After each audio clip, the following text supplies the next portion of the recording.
Qais atau Majnun, dia begitu mencintai Laila. Di dalam riwayat, Laila bukanlah wanita yang cantik, wanita yang hitam, wanita yang tidak memiliki rupa yang indah untuk dipandang. Tapi sebagaimana kata Imam Syafi'i, imam kita bersama, apa kata Imam Syafi'i? Wa 'ainur ridha 'an kulli 'aibin kalilah, walakin 'ainus sukhut tubdil masawiyah.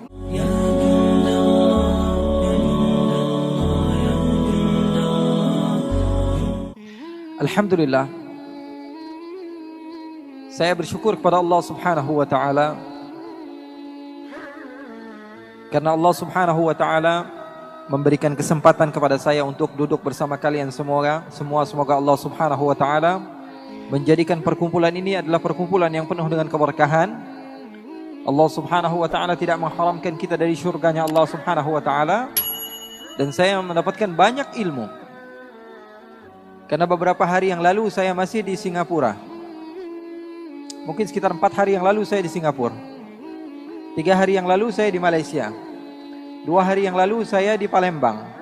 Hari ini saya sudah berada di Semarang. Dan besok saya sudah berada di Sumatera lagi. Pelajaran yang saya ambil adalah ketika cinta sudah berbicara, maka semua bisa menjadi nyata.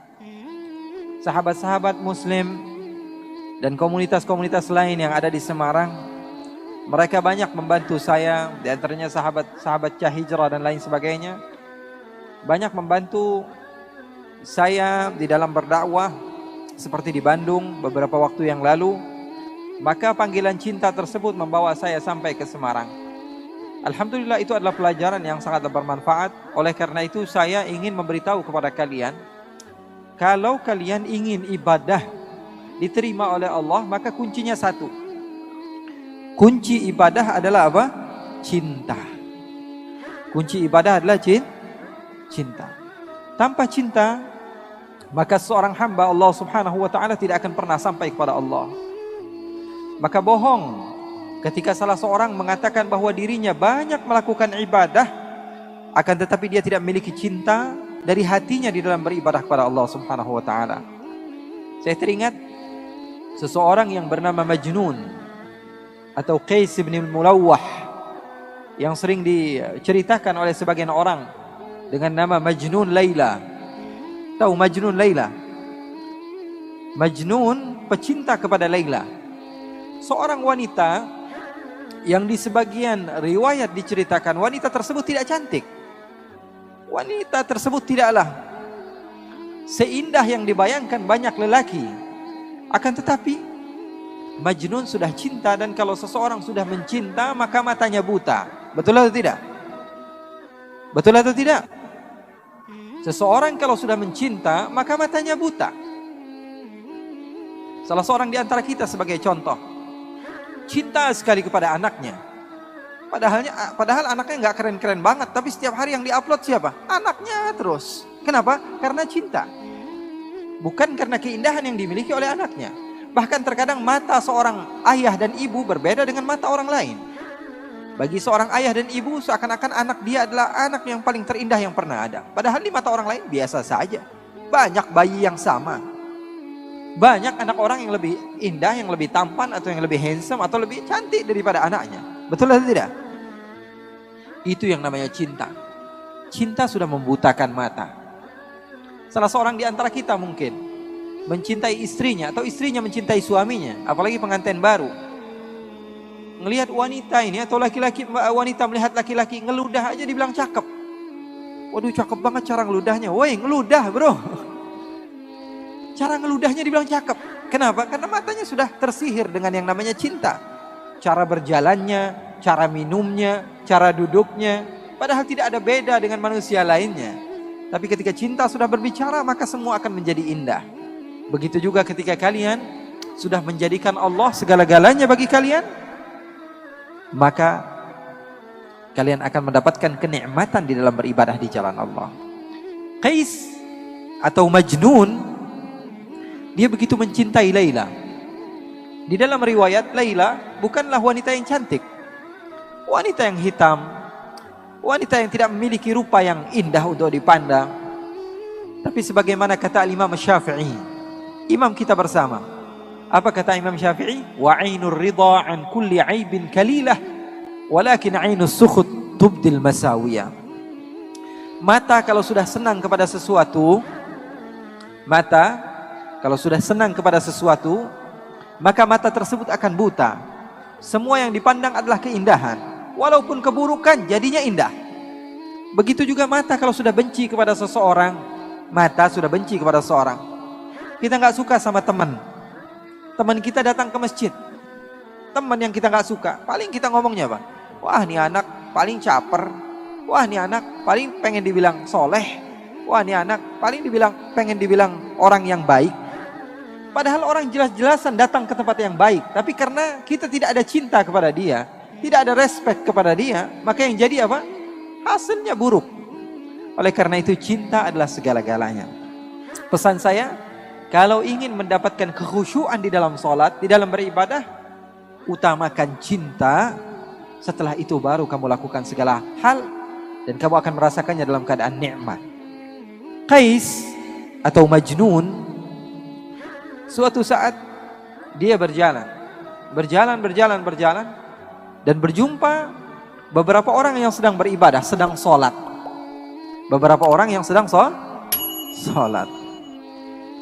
Lalu Qais ataupun Majnun ini menghampiri orang yang sedang sholat tersebut dan duduk di hadapan orang yang sedang sholat. Bayangkan, kalau kamu sedang sholat, tiba-tiba ada orang duduk di depan kamu. Kira-kira khusyuk gak sholatnya? Sedang takbir, Allahu Akbar. Tiba-tiba ada orang duduk di depan. Kita baca Fatihah sambil fokus, gak bisa. Maka orang-orang yang sedang sholat tersebut mempercepat sholatnya karena tidak khusyuk. Ada orang yang mengganggu. Selepas mereka sholat, mereka mendekati Majnun. Hei Majnun, hai orang gila, kenapa kamu mengganggu ibadah kami? Kenapa kamu mengganggu sholat kami? Kenapa kamu mengganggu hubungan antara kami dengan Allah? Apa kata Majnun? Apakah kalian benar-benar sedang sholat? Apakah kalian apakah kalian serius sedang bercinta dengan Allah? Apakah kalian sedang bermunajat dengan Allah? Sepertinya kalian dusta. Kenapa kamu bisa bilang dusta? Karena saya, kalau masuk kampung Laila, saya tidak toleh kanan, tidak toleh kiri. Saya tidak melihat apa yang ada di belakang saya. Fokus pikiran saya hanya Laila. Kalau saya sudah masuk ke kampung Laila, mau ada orang ribut di sebelah saya, mau ada mobil tabrakan di sebelah saya, mau ada segala hal apapun yang terjadi, pikiran saya hanya Laila. Karena yang saya tuju adalah Laila. Maka orang-orang tersebut kebingungan dengan jawaban Majnun yang begitu luar biasa. Orang gila bisa mengajarkan arti cinta kepada Allah. Apa dia katakan? Saya kalau masuk kampung Laila, saya tidak tengok kanan, tidak tengok kiri. Yang ada di pikiran saya hanyalah Laila. Tapi kalian mengatakan cinta kepada Allah, beribadah kepada Allah, tapi ketika saya datang, kalian tidak fokus kepada Allah. Di dalam pikiran kalian, ini kenapa ada orang gila duduk di depan kami? Di dalam pikiran kalian, ini kenapa ada orang gila datang ke tempat kami? Kalian tidak benar-benar cinta kepada Allah. Oleh karena itu, kita belajar cinta kepada orang gila. Belajar cinta sama orang ini Majnun luar biasa cintanya. Suatu saat Majnun sedang duduk bersama anjing. Duduk sama anjing. Dimuliakan anjing tersebut. Diberikan parfum sama dia.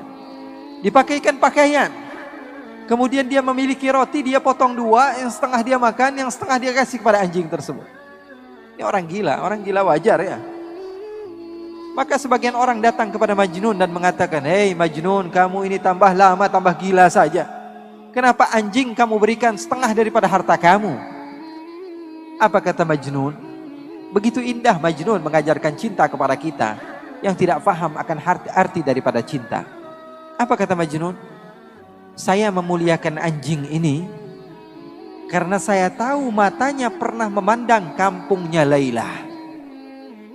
Saya memuliakan dia karena matanya pernah memandang kampung kekasih saya, maka saya mencintainya. Segala sesuatu yang berhubungan dengan kekasihnya, dia cinta kepadanya. Ini arti daripada cinta.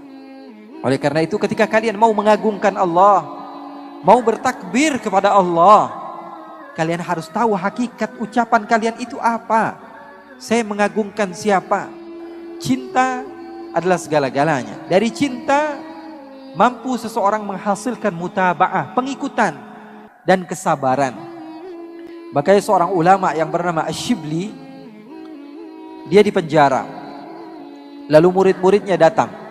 Apa yang dilakukan murid-muridnya? Membawakan hadiah, membawakan oleh-oleh, membawakan makanan, membawakan minuman, membawakan pakaian. Setelah sampai di lapas, di tempat di mana Al-Imam Ash-Shibli ketika itu ditahan, Al-Imam Ash-Shibli melihat ada batu di sampingnya, dia ambil, dia lempari murid-muridnya. Kemudian setelah dilempari semuanya pergi. Lalu beliau mengatakan, "Lau kuntum ahibbai law sabartum ala balai." Kalian pendusta ketika kalian mengatakan cinta kepadaku. Kalau kalian cinta pasti kalian sabar akan apa yang telah aku lempar kepada kalian. Jadi yang namanya cinta perlu kepada bukti, dan dengan adanya cinta maka kamu bisa mengagungkan Allah Subhanahu wa taala. Jadi para ulama mereka berdakwah, mereka mengajarkan kepada umat untuk mengagungkan Allah dengan cinta. Makanya mereka bersatu bersama-sama, tidak memandang yang satu daripada organisasi ini, daripada organisasi enggak. Semuanya satu, cinta kepada Allah Subhanahu wa taala. Oleh karena itu saya berharap 2 hari kalian berkumpul di tempat ini, atau sebagian sahabat ada yang baru datang, pulang daripada acara ini membawa ilmu. Membawa ilmu, setidaknya satu ilmu, satu poin yang paling penting kalian bawa ke rumah. Menjadikan perubahan bagi diri kalian. Untuk apa kita mengadakan acara-acara seperti ini kalau kalian tidak mendapatkan manfaat? Oleh karena itu setidaknya ada satu hasil, satu poin yang kalian bawa ke rumah kalian. Dari para guru-guru mulia yang sudah berbicara, itu kalau ngundang satu saja susahnya luar biasa. Ini dikumpulkan semuanya di Semarang. Kerugian bagi kita kalau kita tidak mengambil ilmunya. Kalau kita cuma asyik-asyikkan saja, kumpul sana kumpul sini, tidak. Kita ambil ilmu mereka. Wah, saya dapat poin penting dari ustadz ini. Wah, saya dapat poin penting dari Habib ini. Saya akan bawa pulang ke rumah saya, berubah keadaan saya, keadaan keluarga saya. Oleh karena itu, hal yang ingin saya sampaikan dan tekankan kepada kalian, ketika cinta sudah bersama kalian, cinta kepada Allah, cinta kepada Nabi besar Muhammad SAW, maka yang kalian akan rasakan adalah keindahan di dalam beribadah. Anak kecil saja kalau kita ajarkan, "Nak, kamu kalau masuk waktu maghrib kamu harus sholat, masuk waktu isya kamu harus sholat," maka dia sholat. Karena apa? Karena perintah orang tuanya. Kalau orang tuanya sedang lalai, dia tidak sholat. Atau dia sedang asyik dengan gamenya. Misalnya dia sedang asyik dengan gamenya, dia bilang, "Bapak, nah sholat nak?" "Iya mah." Dia kunci pintunya, pura-pura wudhu, dia pura-pura sholat. Kenapa? Karena dia melakukan ibadah karena apa? Karena perintah, bukan karena cinta. Tapi kalau anak kecil, dari semenjak kecil kita ajarkan cinta kepada Allah, cinta kepada Rasulullah, mau ibu bapaknya jungkel balik, mau ngapain terserah. Karena anak tahu, ini adalah amaliyah yang disukai oleh Allah, ini adalah amaliyah yang disukai oleh Rasulullah. Maka dia akan melakukan, mau diketahui bapaknya, ibunya, sebodoh amat. Makanya para sahabat Nabi, para tabi'in diajarkan bagaimana cinta kepada Allah, cinta kepada Rasulullah. Dan itu yang saya ingin tekankan kepada kalian. Pulang dari tempat ini membawa cinta. Cinta kepada sesama. Kalau di dalam ajaran agama Islam kepada non-muslim pun, kepada orang yang tidak beriman kepada Allah, kita harus mengajarkan kebaikan kepada mereka. Apalagi kepada orang yang beribadah kepada Allah. Karena kita tidak tahu amaliyah yang mana yang membuat kita mendapatkan pahala. Saya pernah loh di Kalimantan Timur, ada beberapa orang datang kepada saya, bilang, "Habib, saya buat kajian di Kalimantan Timur, di Balikpapan." Datang salah seorang di antara mereka mengatakan kepada saya, "Habib, saya sudah sekitar 2 atau 3 tahun masuk Islam." 2 atau 3 tahun masuk Islam. Saya tanya, "Alhamdulillah, kamu sudah menjadi mu'allaf dan kebahagiaan bagi saya. Apa penyebab kamu masuk Islam?" Apa jawabannya? "Saya pernah melihat instastory Habib di Instagram. Itu yang membuat hati saya berubah. ingin mengenal kepada Allah, saya bilang, saya saja lupa apa yang saya dakwahkan. Saya lupa apa yang saya tulis. Tapi bisa merubah seseorang.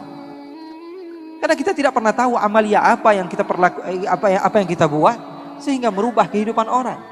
Pernah di Pangkal Pinang di daerah Sumatera, saya diundang di salah satu majelis. Keluar dari majelis tersebut, sebelum saya pulang, saya diajak ke tempat oleh-oleh. Saya belanja ini, belanja itu. Ketika saya sedikit haus, saya bilang sama salah satu murid saya mau minum. Saya diberikan air minum, lalu saya duduk. Saya minum sebagaimana sunnah baginda Nabi besar Muhammad sallallahu alaihi wasallam. Lalu sesuatu aneh yang terjadi. Salah satu orang yang bekerja di tempat tersebut, di kedai tersebut mendekati saya. Dia keturunan Cina. Dia bilang, "Kamu kok asik banget, Pak? Kalau minum kamu duduk, kalau berbicara kamu tersenyum, kalau nawar seadanya, kalau begini." Dia puji-puji.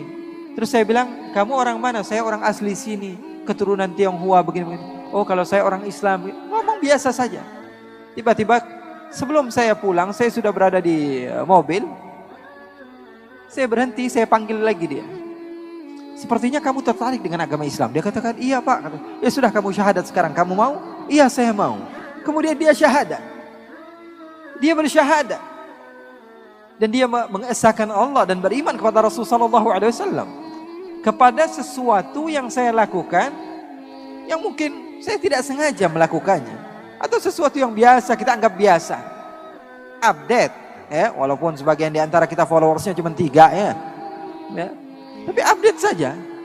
Siapa tahu dengan dakwah kamu tersebut seseorang memiliki perubahan. Hidupnya berubah, yang tadinya mereka seharusnya menjadi ahli neraka menjadi ahli syurga. Sebarkan cinta kemana-mana.